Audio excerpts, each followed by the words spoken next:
I am the Rico Bull, and this is Uncut News. In a clear display of paying back everyone whose shoulders he had to stand on, President Irjag Fandio officially announced his cabinet picks. There were some new faces, a lot of old faces, and many faces that are now in different places. Dr. Frank Anthony is back as the Minister of Health. Assistant Dean at the University of Guyana, Hugh Todd, will serve as Minister of Foreign Affairs. Caroline Alionmouth Sukai is back as Minister of Indigenous Peoples Affairs.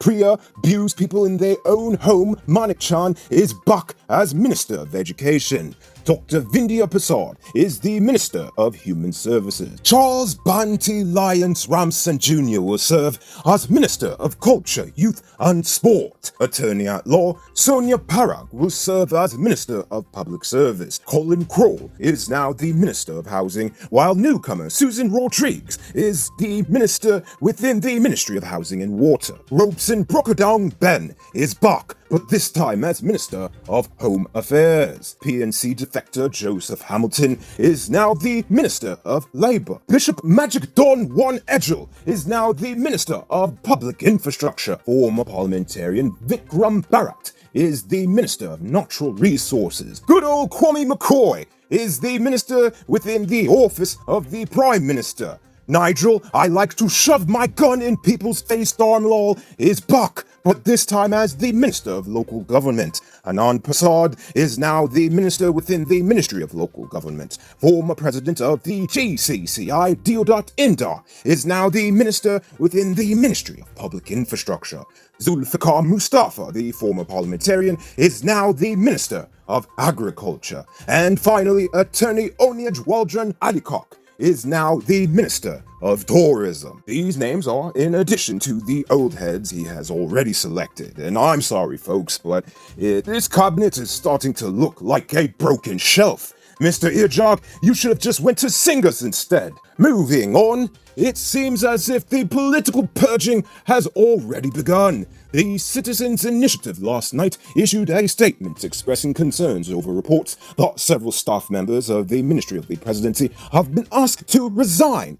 TCI also posited that there must be more details to the story, otherwise it is flying in the face of promises not to engage in political witch hunts, as the party noted that only a small percentage of government workers are actually direct political appointees. Get a GPS vehicle trucker at Triple B's Enterprise and have some peace of mind. Don't be hard ears and wait until it's too late. Call Triple B's on telephone number 682-8326 and get a vehicle tracker installed for a one-time fee of just $16,000.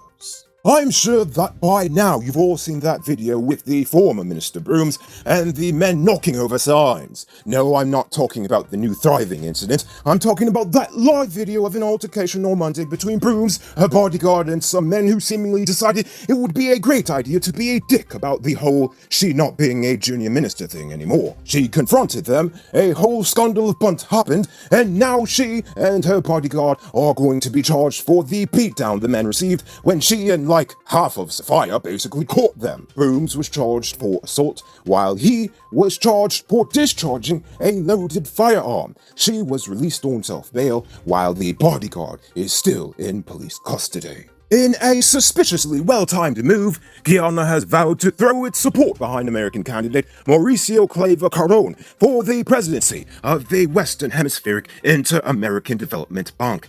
He will be up against former president of Costa Rica, Laura Chinchilla. If Claver Caron wins, this will be the first time the organization has broken the unwritten rule of electing candidates from Latin American and Caribbean nations.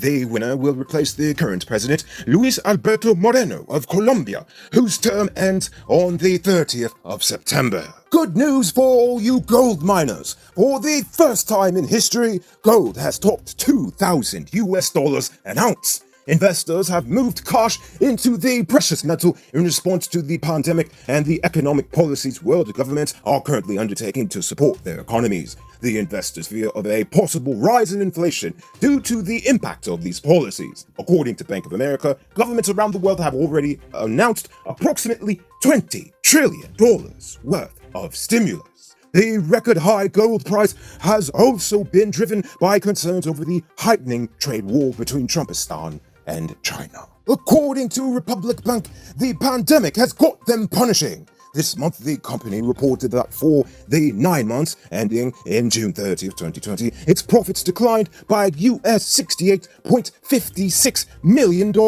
This is a 32.7% decrease in profits compared to the same period last year. This is obviously due to the slowdowns and lockdowns instituted in response to the pandemic. But with respect to assets, they are actually doing better. Its total assets stood at US $15.76 billion, reflecting an increase of US $2.98 million, or 23.2%. This is due to the acquisition of Scotiabank's operations in St. Martin and the Eastern Caribbean. Feast your eyes on this beauty. It's a Corolla Fielder wagon, perfect for a family vehicle or for taxi work. Get it at BM So Easy with their in-house financing option. Visit their showroom at Lot 9 Crow Street, Georgetown, or give them a call on telephone number 231-8451. BM Soat Auto Sales. It's your turn to drive. Now, let's take a look at news in the region, shall we? While free UG and affordable house lots were some of the campaign promises we heard here, apparently Kamala has got some futuristic plans for Trinidad. In a document outlining the UNC's pandemic response if elected, one of the proposals included, quote, creating a dome around TNT to protect our country from all illegal outsiders and activity, end quote. Widely shared on social media, the ad claimed that the party, if elected, would have the dome, quote, partially operational within 1 month and fully operational in 6 months, end quote.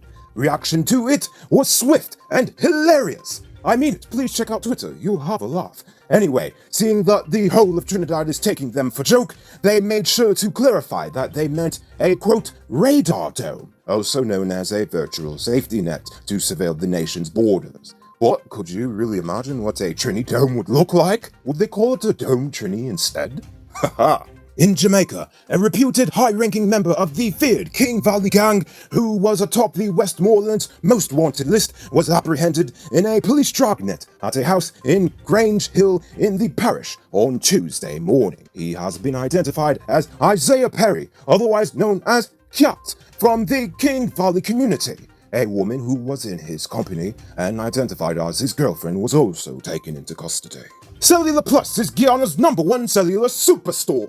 Check out their new location at the Massey Megastore in the Movietown complex. While there, you can sign up to be a Digicel top-up agent and earn some extra cash. Call them on telephone number 685-3109 for more info. And now for our weird news story of the day.